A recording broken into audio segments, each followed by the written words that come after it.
तीन तरफ से ऊंची ऊंची पहाड़ों से घिरा हुआ और लहराती नदियों के बीच में स्थित केदारनाथ पांचवा ज्योतिर्लिंग। आज हम बात करने वाले हैं केदारनाथ ज्योतिर्लिंग के बारे में। ये एक प्रकृति का अनूठा संगम है। यहाँ जाकर आपको स्वर्ग की अनुभूति होगी। प्रकृति की जितनी हसीन वादियाँ हैं वो सब आपको यहाँ पे मिलेंगी। बर्फ से घिरे हुए पहाड़, ऊंची चढ़ाई और लहराती हुई नदियाँ, आध्यात्मिकता के साथ में प्रकृति का बहुत बड़ा मजबूत संगम। भारत के 12 ज्योतिर्लिंगों में से एक केदारनाथ धाम हिंदू धर्म का सबसे महत्वपूर्ण तीर्थस्थल है। उत्तराखंड के हिमालय में केदारेश्वर ज्योतिर्लिंग का मंदिर लोगों की आस्था का प्रमुख केंद्र है। इस प्रसिद्ध तीर्थ के बारे में कहा जाता है कि यहाँ आने वाले हर मनुष्य को स्वर्ग के समान अनुभूति होती है। लेकिन क्या आपको पता है कि केदारनाथ धाम से जुड़ी कई पौराणिक कथाएं प्रचलित है। इस मंदिर के कई ऐसे रहस्य हैं जिनके बारे में शायद ही कोई जानता होगा। तो चलिए आज हम आपको बताते हैं इस मंदिर के पौराणिक महत्व के बारे में, और हम साथ ही चर्चा करेंगे इससे जुड़े कुछ ऐसे रहस्य जो अब तक अनछुए हैं। 3 पहाड़ों केदार, खर्च कुंड और भरत कुंड से घिरा हुआ है केदारनाथ। सिर्फ यही नहीं, यहाँ 5 नदियों का संगम भी है। मंदाकिनी, मधुगंगा, क्षीरगंगा, सरस्वती और स्वर्णगौरी का महासंगम। इन नदियों में अलकनंदा की सहायक मंदाकिनी के किनारे हैं बाबा भोलेनाथ, जो हैं केदारेश्वर धाम। इसके पौराणिक महत्व में जाने के पहले हम आपको बताते हैं केदारनाथ धाम से जुड़े हुए कुछ रहस्य। 400 सालों तक बर्फ में दबा रहा केदारनाथ का मंदिर, और जब बर्फ से बाहर निकला तो पूर्णतः सुरक्षित था। देहरादून के हिमालयन जियोलॉजिकल वैज्ञानिकों के अनुसार 13वीं से लेके 17वीं शताब्दी तक, यानी 400 साल तक एक छोटा हिमयुग आया था, जिसमें हिमालय का एक बड़ा क्षेत्र बर्फ के अंदर दब गया था। उसमें यह मंदिर क्षेत्र भी था। वैज्ञानिकों के अनुसार मंदिर की दीवार और पत्थरों पर आज भी इसके निशान देखे जा सकते हैं। पुराणों की भविष्यवाणी के अनुसार इस समूचे क्षेत्र के तीर्थ लुप्त हो जाएंगे। माना जाता है जिस दिन नर और नारायण पर्वत आपस में मिल जाएंगे, बद्रीनाथ का मार्ग पूरी तरह बंद हो जाएगा और भक्त बद्रीनाथ के दर्शन नहीं कर पाएंगे।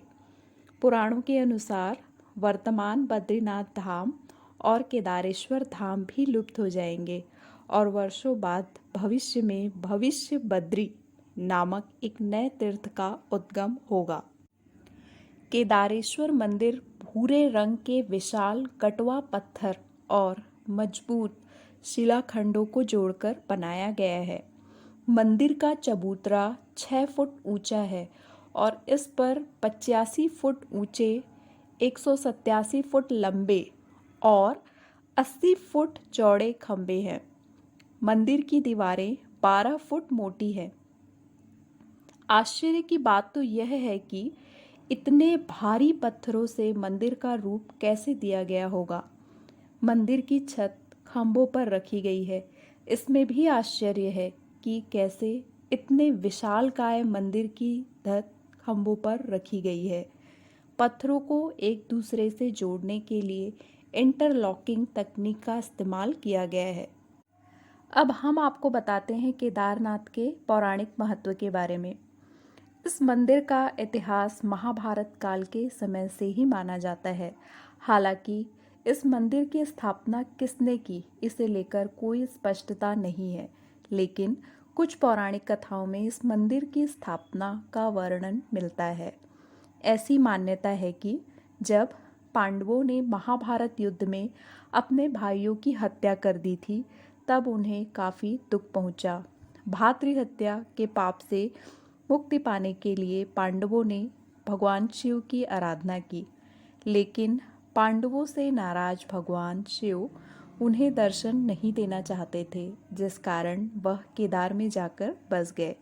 लेकिन पांडवों ने अपने दृढ़ संकल्प और भक्ति से भगवान शिव को प्रसन्न कर लिया, जिस कारण उन्हें भोलेनाथ द्वारा केदारनाथ की इस भूमि पर सारे पापों से मुक्ति मिल गई।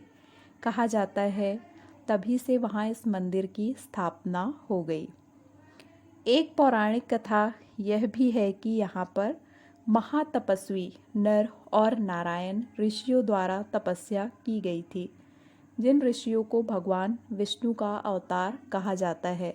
उन्होंने अपनी तपस्या से भगवान शिव को प्रसन्न कर लिया और उन्हें वरदान स्वरूप यहाँ ज्योतिर्लिंग के रूप में सदा निवास करने का वर दिया। आइए अब हम आपको बताते हैं कि कैसे पहुँचे केदारनाथ धाम। केदारनाथ उत्तराखंड के हिमालय में है और केदारनाथ रुद्रप्रयाग जिले में स्थित है। यह ऋषिकेश से लगभग 223 किलोमीटर और दिल्ली से 458 किलोमीटर दूर है। केदारनाथ चंडीगढ़, दिल्ली, नागपुर, बेंगलोर और ऋषिकेश जैसे प्रमुख शहरों से सड़क मार्ग से अच्छी तरह से जुड़ा हुआ है। आप हरिद्वार, कोटद्वार या देहरादून तक रेल यात्रा का विकल्प भी चुन सकते हैं या देहरादून से हवाई मार्ग भी चुन सकते हैं। तो हमें उम्मीद है कि आपको बाबा भोलेनाथ की केदारनाथ ज्योतिर्लिंग की जानकारी बहुत पसंद आई होगी। आप हमारे साथ बने रहें। इसके बाद हम आपको ले चलेंगे भीमा शंकर ज्योतिर्लिंग के पौराणिक महत्व के बारे में। तो हमारे साथ बने रहें और हमारे चैनल को लाइक, सब्सक्राइब और शेयर करना न भूलें।